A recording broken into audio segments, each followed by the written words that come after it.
The College Football Playoff Selection Committee revealed the top 4 teams, and it is all over but the crying, and we are about to start crying. Let's go. It's the #1 college football show.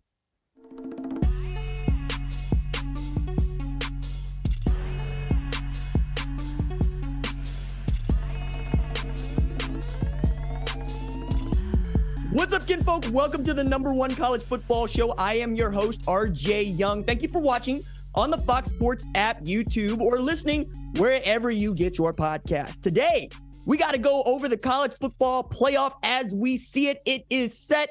Get into my Heisman candidates, 5 guys that I think are deserving. Only one can win. But right off the top, let me channel my inner Forrest Gump and say, Alabama? Yes, absolutely. The Crimson Tide found a way to get into the college football playoff in the most controversial way that we've seen any team get into the college football playoff in its 10 years of existence. That is how meaningful it was to the committee that Alabama dispatched Georgia. Not just a Georgia team that had won the last 2 national championships, but a Georgia team that had won 29 in a row in a thriller of a game. It was outstanding. I really enjoyed watching Jalen Milroe and Isaiah Bond find a way to get past this Georgia team. But the way in which Alabama got into the playoff at the #4 spot, we will never forget, particularly in Tallahassee, Florida. But I'm looking at this Bama team, and the argument would be, we know that we took a loss to Texas. We are not the same team that lost to Texas by 10 at home. We've gotten so much better since then. We went through changing out the quarterback. We had 2 other guys go for the job. We benched the starter. We brought the starter back. And then right around the Ole Miss game or Mississippi State game, we got to see what Jalen Milroe was actually capable of in Tommy Rees's first year, I might add, as offensive coordinator at Alabama. I also think it's kind of funny that Tommy Rees has gotten much closer to winning a national championship in the SEC than his former head coach and, well, former boss, that is one Brian Kelly at LSU, who went down to LSU for expressly that reason. He wanted to win a national championship. But is Alabama one of the 4 best teams in college football? I think that's true. I think that you can't argue with that statement. However, we tend to look at this sport and go, did you win every game you played? Did you play a schedule that was tough? And did you win a conference championship? Now, Alabama played a very tough schedule, and their ranked opponents are really good, notably Georgia, right? This LSU team that was actually pretty damn good. This Ole Miss team that was also really damn good. You go up and down their schedule, and you can see it. And then Texas does them a solid because Texas comes back from its loss against Oklahoma to run the table, to win its first Big 12 championship since 2009. But also in a resounding fashion. I think the scoreboard and the disparity between Oklahoma State and Texas also helped Alabama, because you're looking at that team and you're going, okay, if that team is that good and they just beat the SEC champion earlier this year, maybe we should consider the SEC champion with Jalen Milroe at quarterback as opposed to Florida State, who doesn't have Jordan Travis at quarterback and certainly didn't even have Tate Rodemaker at quarterback. I think the argument that you got to take into that last bullet point of injuries sustained to key players is the one for which the College Football Playoff Selection Committee leans on in leaving out a Power 5 undefeated conference champion. We had never seen this before. It is totally without precedent, but it also screams, we don't care about the regular season at all. We are becoming the NBA. And I hate that for us, because the one thing you used to about our sport is that every game matters. Every single game matters. And this committee has thrown that out the window. It has decided that it will take into account whatever factors that it deems necessary to get the 4-team playoff that will mostly pass muster, but everybody wants to see. I am really excited to see Alabama into the college football playoff because I'm a fan of the sport, right? I love to watch good teams play, but I'm also an Eagle Scout. I believe in honor and integrity. And just because I would have to hold my nose and put Florida State in the college football playoff, that's no reason to leave them out because I just don't like it. No. They earned this. And I have been more critical of Florida State than any other analyst that you listen to. I have dinged them for their schedule. I have dinged them for playing in a weak ACC. and I have dinged them for needing to make these dramatic attempts to win games against teams that we know aren't that good. Yet and still, they passed the test, which is to win every game you played. And in this way, Florida State feels like a group of five champion that gone undefeated, because that's what we said about the ACC. And this is devastating for the ACC, because what it says is, we don't think that you're any good anymore. We think that if these teams are playing the Big Ten or the SEC, they're going to get the nod because we think that those are the better football teams, even if you got an Alabama team with the one loss versus a Florida State. My goodness, to think that Florida State would be left out of any national championship conversation is wild to me, because I grew up in the Bowden era. I grew up at a time when Florida State was it. It was Miami is Florida State. Alabama didn't even factor into it. Georgia didn't even factor into it. But the game has changed in such a way that we get Alabama and Michigan in a 1-4 in the Rose Bowl, which is going to be outstanding. The last time that Alabama and Michigan played, Alabama stomped a mud hole in Michigan and walked it dry 35-16. Jerry Jeudy became the first wide receiver at Alabama to go for over 200 yards receiving in a bowl game. So they're familiar. And I would really like to see another shot of Michigan after they saw that they were going to play Alabama and not Florida State, because they didn't look happy about it. They looked like they were going to get, this year's bye, which is always the team in the 4 spot playing the 1 spot. But this year, this could be the best college football playoff that we get to see. So as a fan, yeah, I'm overjoyed, because both of these games are going to be outstanding. All right. We're not talking about Washington, Texas yet, but you can already see Sark, right? The Sark Bowl, where he was once the head coach at Washington, now being the head coach at Texas. And Washington's absolutely got an argument to being one of the best teams in the country. But the last thought that I have on Alabama getting into this thing ahead of Florida State, before I just pour one out to Florida State, is it really does matter what you have done in the last 3 weeks, right? But it matters most, what did you do against the best competition available to anybody on that weekend? Because this is also an Alabama team that needed a grave digger play on 4th and 31 to beat 6-6 Auburn by 3 points. It's also an Alabama team that went and beat Georgia, but a Georgia team that needed to take the lead with 3 minutes left in the game against the same Auburn team that Alabama barely beat, which would lead you to believe that Auburn is good. I submit to you, no, they are not. No, they are not. They're bowl eligible at 6-6, but they are not good. Do you know how I know they're not good? Because New Mexico State went into Auburn, Alabama at Jordan-Hare and stomped a mud hole in War Damn Eagle 31-10. That's a 3-touchdown deficit that New Mexico State put on Auburn, the same Auburn that pushed Georgia and pushed Alabama. There's no reason why you should think that Alabama was one of the 4 best teams given all of that. But it's about what did they do against Georgia and what do we think about Georgia? It sucks, because Liberty might look at this and be like, yo, if you're going to put Alabama in there, why not put us in there? We're 13-0, and we beat New Mexico State, the same New Mexico State that beat Auburn, the same Auburn that damn near had Alabama bounced out, that damn near had Georgia bounced out before we even got to the conference championship week. So no matter how you split this, everybody's got an argument outside of Georgia. Georgia, your season ended on Saturday, okay? Have fun in your New Year's Six Bowl. And this time, don't do no stuff like showing up saying we didn't want to play in the Sugar Bowl against a Texas team that beat us, all right? We're not going to hold that, because now you get to see how this actually works for everybody else. If you lose, you usually don't get into this damn thing unless you beat a team that we all think is really good. This time, you're that team that Alabama beat that we all thought was good, okay? It's also the first time in college football playoff history that the team ranked number 1 going into the final week before Selection Sunday is bounced out of the college football playoff altogether. I never thought we would see anything like that either. That is also unprecedented, which is another reason why I think Kirby Smart was clinging to this idea that he had one of the 4 best teams in the country. Look, dog, don't gaslight me. Don't do that.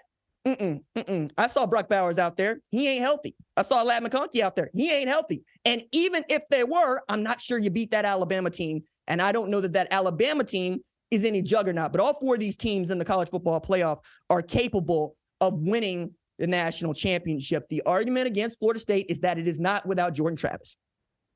And I hate that. I really do. if you are a Florida State fan, I'm being very sincere in this. This sucks because since I started doing this job some 6 years ago, there have been two things that I stand on. One is if you win every football game you played, you deserve an opportunity to play in the college football playoff. Now, I got to take it as it lies, right? This is not the world that we live in. But the other one that I live in is, hey, look, dog, I can't help myself any more than I have helped myself. So Florida State goes and wins their bowl game and they want to hang the damn banner, okay? I don't know that you're going to end up number one in anybody's NCAA selector poll to get an official national championship, but you certainly would have more claim to one than, say, Oklahoma State in 1945, for which they claim Army's national championship inside of Boone Pickens Stadium. And if you are Mike Norvell, you really do have to look around and go, okay, how do we fix this? And the answer's coming next year, right? It's 12-team playoff, but that doesn't help you in 2023. All you can do is walk around pacing and extremely mad. And I know that Florida State is just not going to take this line down because they ain't the type. Florida State fans are they're going to go pick a fight. Somebody's going to file a frivolous lawsuit somewhere, somehow, to try to make noise about this. And if nothing else, they are already going to start printing up the banners because they're that type. But that also gets to just what this sport means to us. Like, NFL people be jumping into the mentions on this when talking about what they think our four best teams are. I'm like, yo, dog, y'all got a real playoff and y'all don't even care about us on Saturday. We're your feeder league. We're passionate about this. We live and breathe this stuff, which is why when we do something like leave Florida State out, people get to not take us seriously. And I really hate that because we got to take ourselves seriously. Because if we're going to make it so that winning matters, you're going to put Florida State into the college football playoff over Alabama. Again, leaning on that, well, they don't have Jordan Travis is one thing, but there's lots of other football players on that team, guys. And there are lots of other football players that helped that team win. And oh, by the way, they didn't lose a football game after they lost Jordan Travis. They beat a Florida team that you told me was good based on how it played against Missouri, based on it beating Tennessee. You want to ding them for not beating North Alabama by enough? You want to ding them by not beating Louisville by enough? Come on, man. Are we winning? Then what is winning? Because as I understand it, that's what matters. That's what we do this for. We do this to win. And if you didn't win, you don't need to be in this playoff ahead of somebody that did. So again, Florida State fans, you have every right to be grievous online. And if you need to yell in my mentions, honestly, because I'm going to listen, I'm going to hear you. I'm also taking a look at this Washington, Texas thing that is really quite exciting, honestly, because I didn't expect to be this thrilled about the college football playoff because it usually comes down to one team not being that good. And I thought this team was going to be Florida State, but now you get to see because Texas stomped out Oklahoma State, because Quinn Ewers looked so good, because they look deep at all positions, they get into a spot where they're playing the best Washington team that probably has taken a football field since 1991, when Washington went 12-0 to win a national championship in the Rose Bowl against Michigan. That could be your national championship game once again. And you know what? Nobody's more deserving among the four teams in this college football playoff to get into this thing than Washington. They played one of the toughest schedules in the country and won football games the last month the way that Florida State had won football games by the skin of their teeth, but they have Michael Penix Jr. healthy. That's the difference. And then against an Oregon team that we all thought was good, an Oregon team that we all thought should have won that first round matchup in week 7 against Washington in Seattle, they stomped them out as a 9.5-point favorite. That Washington offense went to work.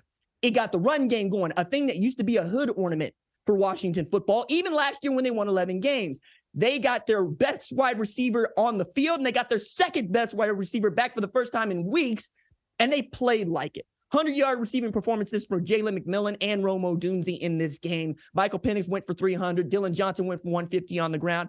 And the defense did its job against the most efficient offense in football. Bo Nix is going to be a Heisman finalist because of how he has performed. Troy Franklin was outstanding. Trayshawn Holden's outstanding. Bucky Irvin, Jordan James, outstanding. That defense was the best scoring defense in the Pac-12.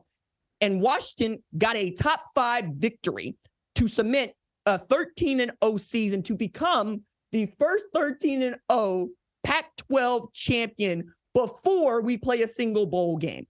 And for their efforts, they get to play a Texas team that has rounded into form, even without its best tailback on the field for the last month of the season. Jonathan Brooks, sideline, doesn't matter. We got C.J. Baxter back there. Doesn't matter that you don't always get what you want out of an Adonai Mitchell, but you got Xavier Worthy, who, by the way, is a first-round draft pick. Somebody needs to take that dude off the board real quick, fast, and in a hurry because he's got it like that. And then you can go to J.T. Sanders, because one of the things that I think people are going to recognize over the next month is if you think that Brock Bowers is the best tight end in the country, you're right. But if you don't know that J.T. Sanders is the second best tight end in the country, you're wrong. J.T. Sanders had over 100 yards receiving against Oklahoma State in the Big 12 championship game, and that man has been a monster since high school. He's one of my favorite players in high school to go. So I get to go to Texas. And one of the things that I asked Steve Sarkisian about him in year one was, hey, which side of the ball is that dude going to play on? Because he has it to play both defensive end and tight end. But when you see his hands and you see his speed and you see how he matches up against safeties and linebackers, you scheme for him. And that's exactly what Steve Sarkisian does so well. Scheme for his players. He's going to make you wrong. You're going to think the ball's one way, it's coming back the other. And now that he has Quinn Ewers absolutely operating on the level that we thought Quinn Ewers could operate on, they look like the kind of team that could absolutely give a team like Washington the business. And then that's before I start talking about what that defense has done. Also, we talked about Steve Sarkisian being at Washington. Pete Kwiatkowski was defense coordinator at Washington over there with Jimmy Lake in the Chris Peterson era. So this is going to be fun either way we look at it. And Pete Kwiatkowski's defense has been mauling. T'Vondre Sweat so good that they put him in the backfield on offense, put him on tight end on offense, throw him the football for a touchdown. Defensive player of the year in the Big 12. They've got outstanding dudes at corner and safety. They got what I think is an All-American and linebacker, and they've got a freshman phenom in Anthony Hill that can run people down. I'm excited for that. They match up, both of those teams match up well to the teams they're going to play, Washington and Texas. I think even right now, we're looking at a Texas team that's probably going to have the edge because Washington defensively is not great and still that much of a liability. But again, they've got the offense to match whatever offensive performance the Texas can put in. So if we get a shootout in that game that is going to be January 1st in the Sugar Bowl, I'm going to get everything I want, right? That's the thing. If you're not a Florida State fan, this is how you draw it up. I think when you look at Michigan and Washington there, though, 1 versus 2, Washington probably feels okay with being 2, given how the season has gone and given what Michigan has done so far. But they would have cause to be the number 1 team. But being the number 1 team in this instance means you playing Bama. I think that's the last team on anybody's schedule they want to play right now, because what Jalen Milroe has been for them has nothing short of magnificent. Same thing with Isaiah Bond. And Bama's going to get an opportunity to get healthy. Matter of fact, that Bama defense is the thing that I'm the most terrified of if I have to play them. Because it's not just Chris Braswell and Dallas Turner or Deontay Lawson. It's Caleb Downs on the back end. Like, I can't yell this enough. That is the dude that I picked to win the Jen Thorpe Award. And he's a true freshman. He leads Alabama in tackles. They matched him up against Brock Bowers, and he was giving that dude the business. And that's before you get to Kool-Aid McKinstry and Terrion Arnold. Terrion Arnold, the Trayvon Diggs of college football. That dude is just as likely to go pick the pass off as he is to get beat, but he's going to block, he's going to tackle, he's going to run it down. He's going to play hard. I think that's one of Nick Saban's favorite players on that team. And the way that Jordan Battle was a couple of years ago, Kool-Aid McKinstry might be the 4th best DB on that defense and the best DB on anybody else's, because what Malachi Moore can also bring to that Tide secondary. Like, they're going to be ready and rolling for this Michigan game. And if you get to play downhill against Michigan, meaning that you're going to put it on J.J. McCarthy's shoulders, you feel good about that, because J.J. McCarthy, while good, has not been great. So they're going to have to be able to run the football well. And also, you got to call into question, what is Michigan going to be able to do without Zach Zinter against Alabama? It is one thing for Michigan to run through the Big Ten, but we have seen it has been quite another for them to beat an SEC team in a college football playoff, let alone a Texas Christian. They still haven't done this before. Alabama has done this before. They know how this feels. That's the reason you don't want to play Alabama right now. Everybody else here doesn't know what winning is in a college football playoff national championship. Okay? Matter of fact, nobody else here has played in a college football playoff national championship. Nick Saban, man, greatest college football coach of all time, greatest football coach of all time for me, one of my favorites. I'm also got the national championships odds in here. Producer Tyler just dropped them in there for us. We got plus 160 for Michigan. We got plus 200 for Alabama. We got plus 300 for Texas. We got plus 700 for Washington. So there are people that seem to already think that Michigan is favored to win the national championship, and that would be right out of a storybook for them. This team on paper is already better than the 97 national championship team that featured Charles Woodson, among others, right? But also has a Blake Corum that is healthy, has a Donovan Edwards that is healthy. And we've seen what Jesse Minter and that defense is capable of, and Sharon Moore is the best assistant in the country. I think he's the Broyles Award winner, if not in line for a big-time job. Like if Jim Harbaugh decides that he actually does want to go to the NFL next year, I would not be shocked to find out that Sharon Moore would be the head coach at Michigan. He's been that pivotal to winning for them, especially with Harbaugh having to sit out 6 games of the regular season. The man can win a national championship having coached on the field as many games in 2020 as 2023. And in 2020 went 2-4. I continue to bring this up because I think it's important. I mean, it's jumping into the time machine. But if Michigan played Ohio State in 2020, I'm not even sure that Jim Harbaugh's coaching that team in 2021 because I think Ohio State would have stomped them out. But since then, all Michigan has done is win football games, is beat teams that we all think are good. So for that unit, that program to do what they have done, given all of their self-inflicted turmoil, I find that to be truly outstanding. And for them to be favored to win the national championship just falls right in line with how the season has gone for them. And ACC AD called this CFP's decision. This is, man, talking about Michigan. They're the only team other than Washington we agree with. But I find it really fascinating that ACC has already called in surrogates on this one. An ACC AD calls CFP's decision unfathomable. Check this out. It's unfathomable that Florida State, an undefeated Power 5 conference champion, was left out of the college football playoff. Their exclusion calls into question the selection process and whether the committee's own guidelines were followed, including the significant importance of being an undefeated Power 5 champion. My heart breaks for talented FSU student athletes and coaches and their passionate and loyal fans. Florida State deserves better. College football deserves better. Again, I agree. I could not agree more. I get that some of you are very callous right now, going, cry me a river, dog. Like, I didn't want to see y'all play. I don't think you're that good. Again, are we going to be objective about anything at all? Are we going to look at scores and say, oh, that team beat that team, that matters? And apparently not, because I can't imagine this going over in any other sport the way that it goes over in college football. And what people that claim to like other sports will tell me is, hey, man, the thing about college football is that it's passionate, it's regional, it's about winning a national championship could go to 3 different teams in any season. I'm going, nah, dog, we demand more. We demand more. We are a big-time sport. We are the second most important sport in North America behind the NFL. And the NFL has taken it so far that they have wild card weekend. You know what wild card weekend would be like for college football? A 16-team playoff. So next year, we get closer to that with 12. And I'm glad, because things like Florida State being left out of a playoff for simply being undefeated and for simply winning the Power 5 championship would never happen based on, it doesn't matter that Jordan Travis ain't there. Doesn't matter that Tate Rodemaker couldn't play for concussion protocol purposes. It matters that the Florida State Seminoles get an opportunity to go prove it. If they get beat, they get beat. And as I said, and this is kind of apt, everybody deserves the same opportunity to get beat by Bama.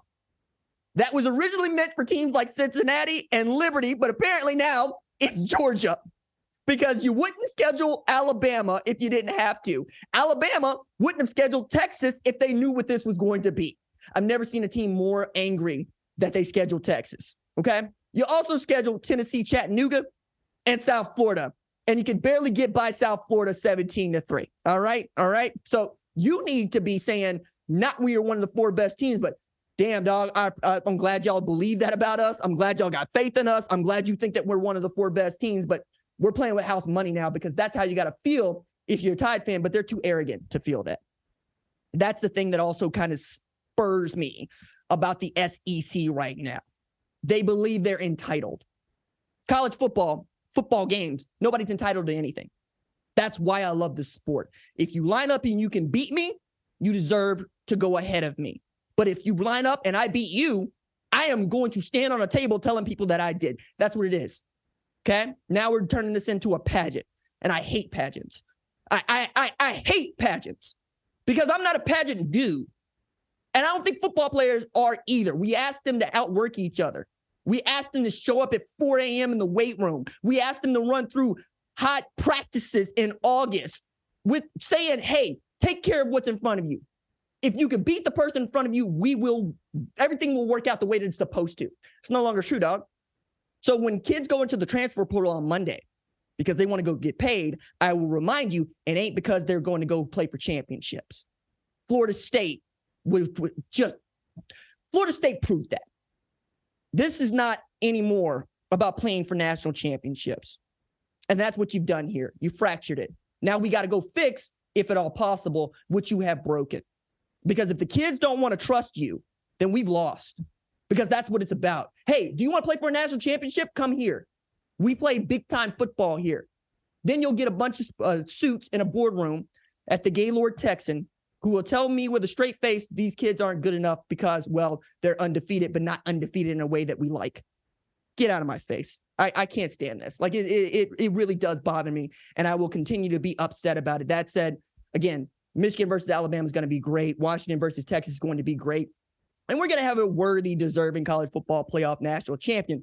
We're also going to have a Florida State that hangs the banner, and I am fine with both. All right, let's talk a little bit about my top 5 Heisman candidates as we have come to what I think of as the end of the season before you can start casting votes, okay? The Heisman opened up its voting last Monday, which is a mistake and one that they could easily correct, which means that you've had people that did not watch football games this weekend that cast their votes during the week, and I think those people should no longer have votes. However, I think that we're all going to agree on who might be 5 finalists. I don't know if they're going to bring 5, but we're going to do a top 5 for me. We're going to go start at number 5. We're going to go to 1. At number 5, I have Marvin Harrison Jr., who I think is a worthy Heisman finalist and could win the Heisman Trophy, be the first wide receiver to do that since Devontae Smith, who was the first wide receiver to do that since Desmond Howard. But you're looking at what Marvin Harrison did over the season. We're talking about not just 67 catches with 1,200 yards, 14 TDs, averaging 18 yards per catch, but the best Ohio State Buckeye on a loaded Ohio State Buckeye team. And at times, the offense for Ohio State, to which I would say, hey, look, I know that Ohio State lost to Michigan, but that wasn't because of Marvin Harrison Jr. That dude had 119 yards receiving against what is one of the best scoring defenses, the best scoring defense in the entire country. They held Iowa to a goose egg who couldn't move the football. Now, Iowa ain't nobody offensively, but you get my point here. Nobody was going to shackle Marvin Harrison Jr. He is one of the 5 best players in our sport. And to be a wide receiver, a dependent position, not an independent position, and be able to say that is ridiculous, especially knowing he don't return kicks, he don't return punts. He simply lines up on the numbers and beats the dudes or 2 dudes or 3 dudes in front of him for catches. All right, I also want that dude could also be a 2-time unanimous All-American. Hello? What? 2 times? Unanimous? Man, being an All-American, being a consensus, that's one thing. Unanimous and then twice? Good Lord. All right, number 4, I got Oregon Ducks quarterback Bo Nix, who had one of the most efficient seasons that I've ever seen from any quarterback ever. 4,100 yards passing, 40 TDs to just 3 INTs, 77% completion percentage. I don't care if you're running Ryan Day's dink and dump with Dwayne Haskins. Completing 77% of your passes is a ridiculous number against the kind of competition that you're going to face in the Pac-12. Now, it certainly hurts his chances that they lost that game to Washington, okay? But it does not overshadow what he was able to do in his final year of playing college football. He might actually walk into a first-round draft pick because Well, the quarterback play in the NFL is not very good, and nobody knows who's going to be good and why they're going to be good. And Bo Nix has played more college football games than anybody else. So you can't say that he's inexperienced as a quarterback. So maybe he falls in the second or third or fourth round, but I still think he's one of the 4 best players in our sport this year and a worthy recipient of the Heisman Trophy if he did go win it. But right now, certainly a finalist. Number 3 on the list for me, Michael Penix Jr., Washington Huskies quarterback, had 4,200 yards passing this year, 33 TDs to 9 INTs. It's more about what Michael Penix Jr. has done over the last 2 years, really. I mean, talking about 23-2 over these last 2 years, comeback player of the year last year, 11 wins last year, threw for more yards, by the way, last year. But that dude has been pivotal to winning at Washington. And Washington played in what I think is the toughest conference in the sport this year because of what Oregon and Utah proved to be capable of, to say nothing of what Oregon State was. Arizona turns out to be, for me, a top 15 team, winning 9 games. We saw what Colorado was like in the first half of the season. Michael Penix Jr. and Washington probably dodged a bullet not playing Colorado early in the year, but certainly when you look at the rest of their schedule, it's like, damn, everybody they played is good. Even Boise State, check this out. Boise State was nobody until they won the Mountain West Conference Championship on Saturday against the 9-win UNLV team. They're 8-5, but you get the point here. Washington beat that Boise State team 56-19, and then went on to stomp out the better teams in the Pac-12. They're very much there because of what Michael Penix Jr. has been, what Ryan Grubb has been, certainly what Kalen DeBoer has been. I think that dude's got a really great chance to win the Heisman Trophy when it comes down to it, simply for what Washington has accomplished this year and last, and what he has meant to the best team west of the Mississippi. All right, let's get to number 2. I got Jayden Daniels at number 2, LSU quarterback. Now, Jayden Daniels has had a season unlike anybody else has had. We had one game where Jayden Daniels was responsible for 600 yards of damn offense himself. For perspective, Texas put up 662 as a team against Oklahoma State. Jayden Daniels was like, nah, dog, that's just Saturday for me, because he's had over 3,800 yards passing with 40 TDs to just 4 INTs. He's also rushed for 1,134 yards with 10 TDs. He's got 50 total TDs. The numbers that he's putting up are comparable and in some ways better than the numbers that Joe Burrow put up when he won the Heisman Trophy. However, winning matters. And if you are not playing the full season, I also think that takes into account. Now, part of that is Jayden Daniels getting knocked out of games because that offensive line is, well, if Colorado had the worst offensive line in Power 5 football, then LSU had the second worst offensive line in Power 5 football, because that dude was getting ragdolled. You got to protect the good, baby. Like that, and that man is the goods. In his final year as a college football player, I would assume, right? Also kind of wild to me that both Bo Nix, Jayden Daniels are on this list after a couple of years ago.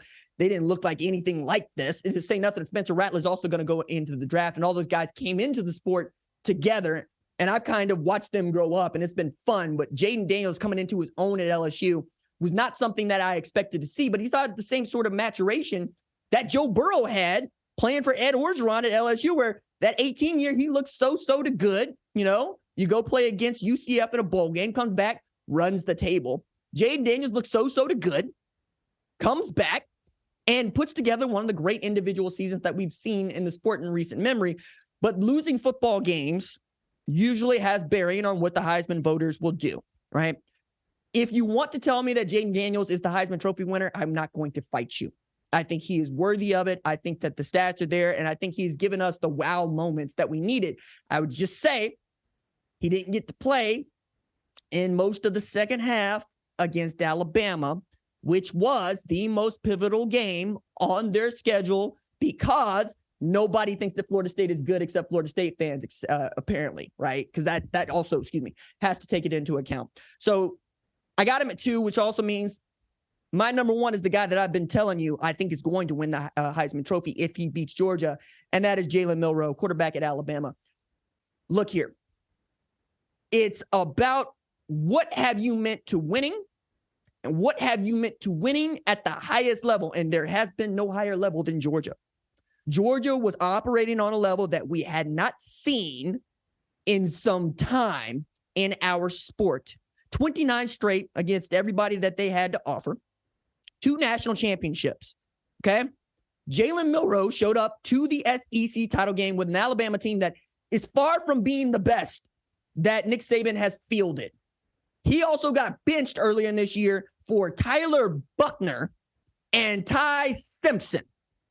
He got off the bench and proceeded to march Alabama into the SEC title game, knock off number 1 and undefeated Georgia, and then vault an Alabama team over a 13-0 Florida State team into the college football playoff. And they are a smart pick to win the national championship in large part because 4 is big in winning time.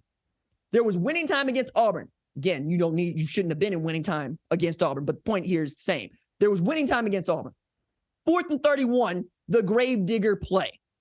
That man stood back there and found Isaiah Bond in the back of the end zone. What I love about this is Milroe was loud about, hey, look, we practiced this.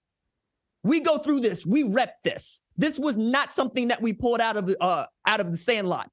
We knew where we wanted to go with the football. We knew what we were going to have matched up, and I put it in a place where Isaiah Bond could go make a play. That's 1. 2 is you're absolutely up against it against Georgia in the 4th quarter. It's 20-17, and it does not feel like 3 points is going to help you. You got to go get 6, because if you give this ball back to Georgia, they're going to tie this thing up, or worse, they're going to take the lead. So what does Tommy Rees and Nick Saban do? In the first half, they put it in Jalen Milroe's hands. They say, hey, look, Kirby's going to call a timeout. Let's see what they look like. Okay, cool. Let's call a timeout. And then Jalen, go make a play. Who do you make a play with? The best wide receiver on that team for him, Isaiah Bond. Hit him on a deep out, kept the chains moving, got into the end zone. You take a lead in the halftime. Georgia claws back. You're in the 4th quarter. You're going, okay, what do we got here? We got Jace McClellan, who ain't played in the SEC title game, and we got Roydell Williams and Jam Miller. What do we want to do? Who's our best option to run the football? The quarterback. Jalen Milroe, running out the clock, going to get first down, sitting down inbounds, getting back up, finding Isaiah Bond in these go-ahead touchdown situations where you have to hit him 4 times. And then you got a Jermaine Burton who's just there, happens to be playing against a team that he could not wait to play. Milroe did all of that. And to a man inside of that building, they will run through a wall for the dude wearing 4 at quarterback. Matter of fact, J.C. Latham went so far as to say, hey, we got to know exactly what Jalen was capable of, even going into camp, and there's a reason why he was a starter. But to see how he led us from the sideline against South Florida, that was why we wanted to go play for him and win for him. And you know what? Nick Saban, smart man that he is, he read the room. Tommy Rees, smart play caller that he is, let me build a play sheet that takes advantage of what my guy does well, which is stand back there in the pocket for far too long and then run around. 226 pass yards, 82 rush yards is the average he had over the last 4 games, 14 total TDs to just 1 turnover.